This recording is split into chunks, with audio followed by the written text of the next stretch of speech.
ST के योग्य अभ्यर्थी को एनएफएस करके जिस तरह निकाला जा रहा है, लेटरल एंट्री करके जिस तरह हमारे रास्ते बंद किए जा रहे, ये भी हम देख रहे हैं सभापति जी। साथ साथ मेरा ये कहना है सर, ये सबका इशू है कि प्राइवेट कर्मचारी सर और सरकारी भी कई जगह पे 8 से ज्यादा घंटों से काम करते हैं और उनको जब सर उचित वेतन भी नहीं मिलता, तो न्यूनतम वेतन 20,000 रुपए तय हो और 24 का भी धन्यवाद करता हूं। इसके बाद अपने कुल गुरु जगत गुरु सदगुरु रविदास जी महाराज को भी मैं नमन करता हूं, जिन्होंने दुनिया को लगभग 600 साल पहले बेगमपुरा शहर के रूप में दुनिया का सबसे महान लोकतांत्रिक दर्शन दिया। अध्यक्ष महोदय, माननीय सभापति जी, 14 अगस्त 1947 को ये देश अंग्रेजों के अधीन था। 15 अगस्त 1947 को हम लोग आज़ाद हुए। 16 अगस्त 1947 को देश आज़ादी में था, लेकिन धन धरती राजपाट में बंटवारा नहीं हुआ।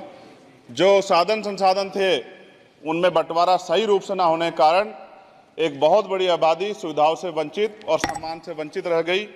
उनको सम्मान देने के लिए और अंतिम व्यक्ति तक सुविधाएं पहुंचे, इसके लिए लोकतंत्र की व्यवस्था हुई। लेकिन आज़ादी के 70 साल बाद भी हम कहाँ खड़े हैं, इस पर ये चिंता का विषय है। मैं मानता हूं कि सामाजिक न्याय तभी होगा माननीय सभापति जी, जब जातीय जनगणना पूरी होगी और जातीय जनगणना कराई जाएगी और साथ साथ संख्या के आधार पर आरक्षण जो है वंचित वर्गों का बढ़ाया जाएगा। उसके साथ साथ जब राष्ट्रपति जी अभिभाषण पे बात रख रही थी तो उन्होंने शहरी और ग्रामीण क्षेत्रों के विकास की बात कही और ये भी कहा कि दुनिया में सबसे उत्तम शहर हमारे यहाँ बने। लेकिन माननीय सभापति जी, 70% आबादी तो गांव में निवास करती है, तो गांव की आबादी के बारे में भी सोचना होगा कि उनका जीवन कैसे बदले। माननीय सभापति जी, उच्च शैक्षणिक संस्थानों में बहुजन समाज के जो छात्र हैं उनके साथ कास्ट एट्रोसिटी हो रही है, निरंतर उनकी हत्या हो रही है। साथ साथ जो सरकारी कर्मचारी हैं दफ्तरों में, उनके साथ भी जो SC ST OBC और मुस्लिम और अन्य धार्मिक अल्पसंख्यक, उनके साथ भी माननीय सभापति जी जातिगत और धार्मिक जो है शोषण किया जा रहा है। इसलिए मेरी मांग भी है कि पुरानी पेंशन को भी अध्यक्ष जी बहाल किया जाए। जो कर्मचारी देश की सेवा में लगे हैं उनका भी सम्मान होना चाहिए। साथ साथ सभापति जी, भाजपा ने चुनावी लाभ के लिए सबका साथ सबका विकास के नारे दिए जो खोखले हैं, क्योंकि 10 साल में दलित, पिछड़े, आदिवासी, मुस्लिम और अन्य धार्मिक अल्पसंख्यक जो अत्याचार हुए हैं वो किससे छिपे हुए नहीं हैं। ये गलत है, ये बंद होना चाहिए।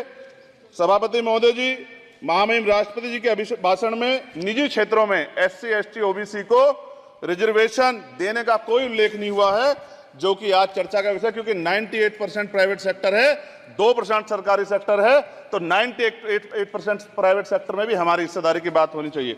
माननीय सभापति जी, आशा कार्यकर्ताओं, आंगनबाड़ी वर्करों, भोजन माताओं के वेतन वृद्धि पे भी कोई उल्लेख नहीं हुआ है, वो भी अभी नंगे, उन पर भी सोचना पड़ेगा। माननीय सभापति जी, जिस क्षेत्र से मैं चुन के आऊँ नगीना से, वो बहुत पिछड़ा क्षेत्र है। उस क्षेत्र में कोई विशेष आर्थिक पैकेज नहीं दिया गया, रोजगार की सेवाएं नहीं है, नौजवान पलायन करता है। IIT, IIM, एम्स, केंद्रीय विद्यालय आदि शिक्षा में और चिकित्सा संस्थानों की स्थापना होनी चाहिए, जो कि नहीं है। और माननीय सभापति जी, मानसून सत्र आ गया है, मेरा क्षेत्र बाढ़ से बहुत प्रभावित है, इसलिए मैं आपसे आग्रह करूंगा कि वहां के लोगों को बाढ़ से निजात दिलाई जाए।